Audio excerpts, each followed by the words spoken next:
Beralih ke kabar selanjutnya, Tribuners, seorang anak tertembak peluru nyasar tepat di bagian punggungnya saat berada di rumahnya di Kampung Babakan Cianjur, Desa Ciamplas, Kecamatan Ciamplas, Kabupaten Bandung Barat, Jawa Barat. Peristiwa naas ini terjadi saat korban bernama Muhammad Abdul Al-Jabar itu tengah berada di teras rumahnya. Akibat insiden ini, korban mengalami luka pada bagian punggungnya. Korban pun langsung dilarikan ke klinik terdekat untuk tindakan lebih lanjut. Kabar selengkapnya akan disampaikan oleh jurnalis Tribun Jabar, Hilman Kamaludin di sana. Halo, selamat sore Hilman.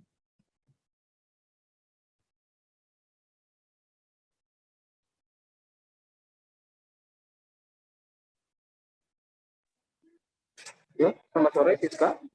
Ya, Hilman, bisa dijelaskan seperti apa kronologi peristiwa ini? Oke, peristiwa ini berawal saat bocah tersebut bersama ayahnya sedang melihat memperbaiki ponselnya di halaman rumah. Kemudian bocah tersebut melihatnya dengan cara berjongkok gitu di teras rumahnya saat ayahnya memperbaiki ponselnya.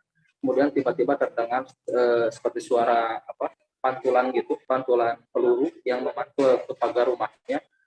Kemudian tiba-tiba si anak itu menangis seperti itu Siska. Kemudian setelah menangis, ayahnya dan satu orang saksi itu kagetnya melihat anak tersebut menangis. Kemudian pasti lihat dari bagian tengah terdapat cucuran darah. Nah, kemudian setelah itu pihak keluarga membawa ke klinik terdekat.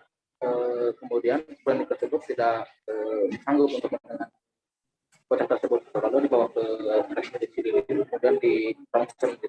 Dari hasil ronsen tersebut memang terdeteksi ada peluru itu, proyektil peluru, sehingga RSUD juga nggak sanggup itu mengeluarkan peluru tersebut, sehingga harus dibawa ke RSAS Bandung seperti itu.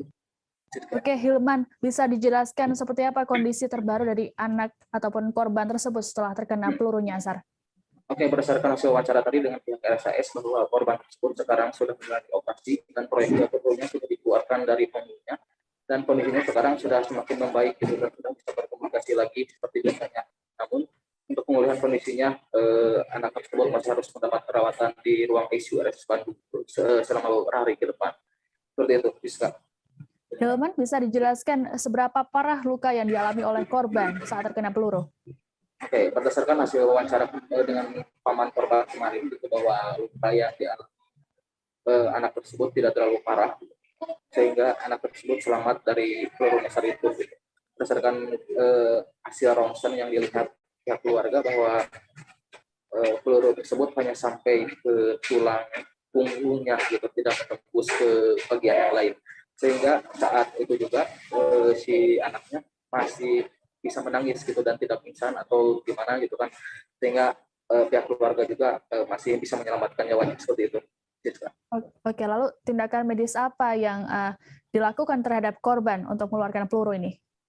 Untuk tindakan medisnya, tadi wawancara dengan pihak RSS bahwa anak tersebut dilakukan tindakan operasi dari mulai pukul 9 sampai 23.30 waktu Indonesia Barat itu hari Senin. Operasinya hanya membutuhkan waktu sekitar 2 jam dan tidak membutuhkan waktu lama, tetapi masih harus mendapat pemulihan terkait lukanya gitu. Seperti itu, Siska.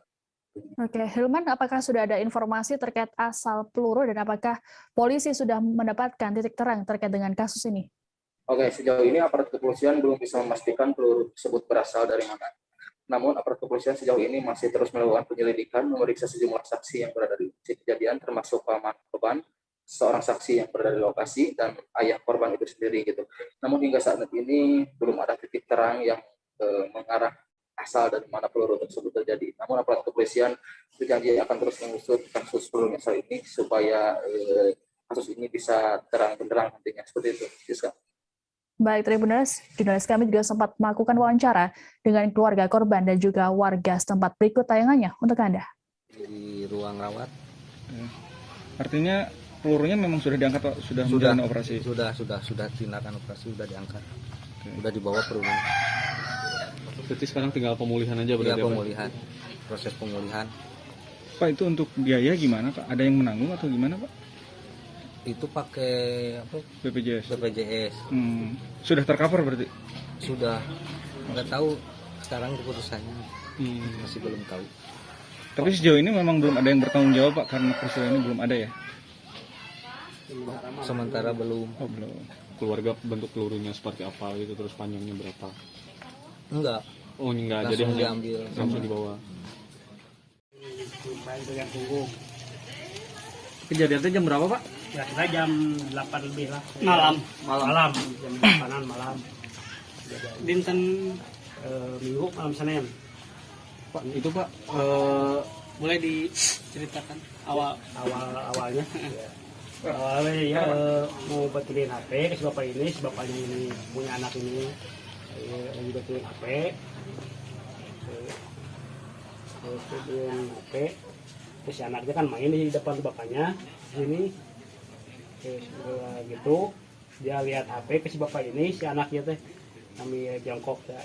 Tiba-tiba ada ini ya suara gitu kan ini kena pagar, Pak? ya ada pagarnya. Berarti Bapak dengar ada suara? Saya dengar tadi saya kan di sini dengar pisan saya sampai kaget lah, saya kaget, semuanya kaget di sini, anak sampai langsung nangis, kaget pas di bapaknya meriksa anaknya, ini ya pas lihat ada darah langsung dibawa ke klinik.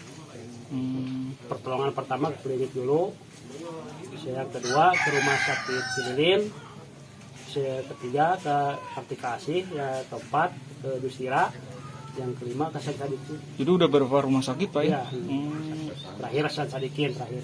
Itu pindah-pindah karena nggak bisa Nggak bisa ditangani gitu, Pak? nggak bisa. Jangan lupa subscribe, share, komen, dan like ya.